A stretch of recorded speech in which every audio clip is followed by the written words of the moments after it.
ഇപ്പോൾ വരുന്ന വളരെ പ്രധാനപ്പെട്ട വാർത്തയിലേക്ക്. കരുവന്നൂർ ബാങ്ക് തട്ടിപ്പുമായി ബന്ധപ്പെട്ട കള്ളപ്പണ ഇടപാട് കേസിൽ CPIM-നും നേതാക്കൾക്കും തിരിച്ചടി. പ്രതികൾക്കെതിരെ പ്രഥമദൃഷ്ട്യാ തെളിവുകൾ ഉണ്ടെന്ന് കലൂർ PMLA കോടതി പറയുന്നു. സഹിൻ ആന്റണി ചേരുകയാണ് കൂടുതൽ വിവരങ്ങളുമായി.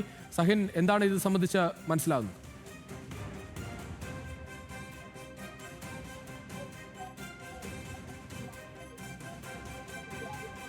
കാര്യങ്ങൾ PMLA കോടതിയെ അറിയിച്ചത്. PMLA കോടതി ഇപ്പോൾ പറഞ്ഞിരിക്കുന്നത് കരുവന്നൂർ കള്ളപ്പണ ഇടപാട് കേസിൽ CPM-നും നേതാക്കൾക്കും തിരിച്ചടിയായിരിക്കുകയാണ്. അത് പ്രതികൾക്കെതിരെ പ്രഥമദൃഷ്ട്യാ തെളിവുകളുണ്ടെന്ന് കലൂരിലെ PMLA കോടതി വാക്കാൽ പറഞ്ഞിരിക്കുന്നു. മാത്രമല്ല CPM നേതാക്കളായ K Radhakrishnan, AC Moideen, MM Varghese അടക്കമുള്ള മുഴുവൻ പ്രതികൾക്കും കോടതി സമൻസ് അയച്ചിട്ടുണ്ട്. അടുത്ത മാസം 4-ന് കോടതിയിൽ ഈ പ്രതികൾ നേരിട്ട് ഹാജരാകണം. പ്രതിപട്ടികയിൽ 28 പേർക്കാണ് നിലവിൽ സമൻസ് അയച്ചിരിക്കുന്നത്.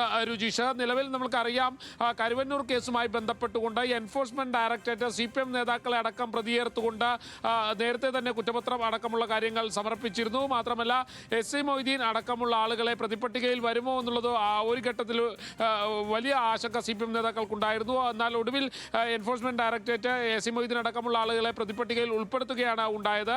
അത് കോടതിയും ഇപ്പോൾ വാക്കാൽ പറഞ്ഞിരിക്കുന്ന കാര്യങ്ങൾ ഇവർക്ക് തിരിച്ചടിയായി മാറിയിരിക്കുകയാണ്. പ്രതികൾക്കെതിരെ പ്രഥമ ദൃഷ്ട്യാ തെളിവുകൾ ഉണ്ടെന്ന് തന്നെയാണ് കോടതിയും പറഞ്ഞിരിക്കുന്നത്. അതുകൊണ്ട് തന്നെയാണ് ഈ 28 പ്രതികൾക്കും കോടതി നോട്ടീസ് സമൻസ് അയച്ചിരിക്കുന്നത്. രുചീഷ്, സഹിൻ, ആദ്യഘട്ടത്തിൽ ഇത് കോടിക്കണക്കിന് രൂപ വരുന്ന സ്വത്തുക്കൾ കണ്ടുകെട്ടി അത്തരത്തിലുള്ള നീക്കങ്ങളൊക്കെ തുടങ്ങി. അതിനുശേഷം ഇപ്പോൾ കോടതിയിൽ നിന്ന് മറ്റ് ചോദ്യം ചെയ്യൽ നടപടികളുമായി ബന്ധപ്പെട്ട് ആ കാര്യങ്ങളിലേക്ക് കൂടി പോവുകയാണ്. നേരത്തെ ആദ്യഘട്ടത്തിൽ ഒരു ചോദ്യം ചെയ്യൽ നടന്നു. ഇത് പ്രത്യേകിച്ച് 10-28 നേതാക്കൾ ഒന്നിച്ചുള്ള ഒരു നോട്ടീസാണ് ലഭിച്ചിരിക്കുന്നത്. എന്തായാലും CPM-ന് വലിയൊരു തിരിച്ചടിയാകുന്ന തരത്തിലേക്ക് ഇനി ED-ക്ക് ഈ കേസുമായി ബന്ധപ്പെട്ട് ആ രീതിയിലേക്കുള്ള നീക്കങ്ങൾ നടത്താം.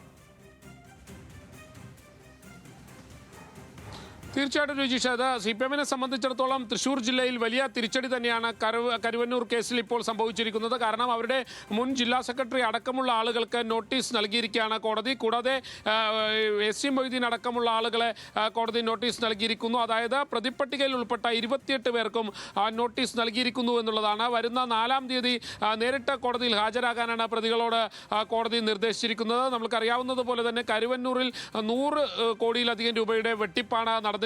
അതിൽ അന്ന് CPM നേതാക്കൾ അടക്കമുള്ള ആളുകൾക്ക് ഇതിൽ പങ്കുള്ളതായി ആരോപണം ഉയർന്നിരുന്നു. എൻഫോഴ്സ്മെന്റ് ഡയറക്ടറേറ്റിന്റെ അന്വേഷണത്തിലും ഈ ഇടപാടുകൾ നടന്നിരിക്കുന്നത് തൃപ്തികരമല്ല എന്ന് കണ്ടെത്താൻ കഴിയുകയും ചെയ്തിട്ടുണ്ടായിരുന്നു. അതേ തുടർന്നായിരുന്നു പല വ്യക്തികളുടെയും സ്വത്തുക്കൾ അടക്കം എൻഫോഴ്സ്മെന്റ് ഡയറക്ടറേറ്റ് കണ്ടുകെട്ടിയിരുന്നത്. ഇപ്പോൾ ഈ നേതാക്കളെ ഉൾപ്പെടുത്തിക്കൊണ്ട് നേരത്തെ തന്നെ കുറ്റപത്രം ഇത് സംബന്ധിച്ച് സമർപ്പിച്ചിട്ടുള്ളതാണ്. ആ കുറ്റപത്രത്തിനൊടുവിലാണ് കോടതി ഇക്കാര്യത്തിൽ പ്രഥമദൃഷ്ട്യാ തെളിവുകൾ ഉണ്ടെന്നുള്ള ഒരു കണ്ടെത്തലിൽ കൂടി എത്തിയിരിക്കുന്നത്. എന്തായാലും വരുന്ന 4-ാം തീയതി പ്രതികളോട് നേരിട്ട് ഹാജരാകാനാണ് കോടതി സമൻസ് അയച്ചിരിക്കുന്നത്. രുചീഷ്, രാഷ്ട്രീയമായി നോക്കുമ്പോൾ ഇപ്പോൾ സമീപകാലത്ത് CMR കേസിലൊക്കെ ഉണ്ടായ നടപടി പോലെയല്ല ഇത്. ഇതിൽ നേരിട്ട് പറയുമ്പോൾ ഇരകളായി നിൽക്കുന്നതിൽ പല ആളുകളും തന്നെ ഈ സാധാരണക്കാരായ ആളുകളാണ്. കാരണം അവരുടെ പണമാണ് നഷ്ടമായിരിക്കുന്നത്. അത്തരത്തിലുള്ള കേസ് പല ആളുകളുടെയും പണം തിരിച്ചു കൊടുക്കാനൊക്കെ കരുവന്നൂർ ബാങ്ക് ഒരു ഘട്ടത്തിൽ ആ രീതിയിൽ നടക്കുന്നുണ്ടായിരുന്നു. അതിനിടയിലാണ് ഇപ്പോൾ നേതാക്കൾക്ക് എന്തായാലും പ്രഥമദൃഷ്ട്യാ ഇതിൽ തെളിവുണ്ട് എന്ന് കോടതി തന്നെ പറയുന്ന ഒരു സാഹചര്യം. തീർച്ചയായിട്ടും രുചീഷ്, നമുക്കറിയാവുന്നതുപോലെ തന്നെ സാധാരണക്കാരായ മനുഷ്യരുടെ പണം നഷ്ടപ്പെട്ട ഒരു കേസ് കൂടിയാണിത്.